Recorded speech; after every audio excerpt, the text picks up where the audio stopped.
રાજકોટમાં આમ આદમી પાર્ટીના કાર્યકર્તાઓ સીપી કચેરીએ કમિશનરને આવેદનપત્ર પાઠવવા માટે પહોંચ્યા હતા, જ્યાં કાર્યકર્તાઓ દ્વારા વિવિધ મુદ્દાઓ અંગે રજૂઆતો કરવામાં આવી હતી।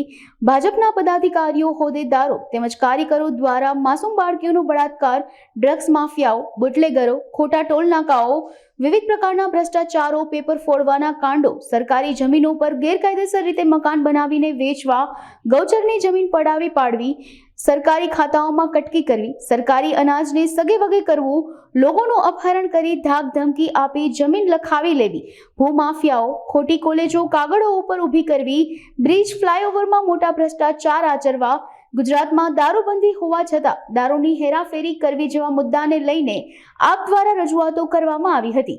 તેમજ કાર્યકરો દ્વારા ઉગ્ર સૂત્રોચ્ચાર તેમજ બેનરો દ્વારા વિરોધ પ્રદર્શન કરવામાં આવ્યું હતું। હું આમ આદમી પાર્ટી રાજકોટ શહેર પ્રમુખ દિનેશભાઈ જોશી। હું આ અત્યારે આવેદન દેવા માટે અમે આવ્યા છીએ પોલીસ કમિશનર સાહેબને કે ભાજપના મળતિયાઓ દ્વારા, ભાજપના કાર્યકરો, હોદ્દેદારો દ્વારા જે બળાત્કારો થાય છે, જે ખંડણીખોર છે, જે ભૂમાફિયાઓ છે, જે કોઈને મરવા ઉપર મજબૂર કરે એવા કાર્યો કરે છે અને અનાજ કરિયાણું જે હોય એનો સંગ્રહ કરે છે અને છતાં પણ એને કાંઈ થતું નથી, તો એવું શા માટે? અમે લોકોના પ્રાણ પ્રશ્નો માટે આવેદન દેવા જાય તો અમારી ધરપકડ કરે છે, 6-7 કલાક ગોંધી રાખે છે। એ લોકો કોઈ પણ કાંડ કરે તો એને કાંઈ કહેતા નથી। એટલે અમારું પોલીસ કમિશનર સાહેબને આવેદન દેવાનું છે કે અમે આવા કાર્યો સારા કરીએ છીએ પ્રજાલક્ષી, તો અમને અમારી ધરપકડ કરો છો ને એ લોકો આવા કાંડ કરે છતાં તમે એને છાવરો છો શા માટે? પોલીસ કમિશનર સાહેબને મારો મોટો આ પ્રશ્ન છે।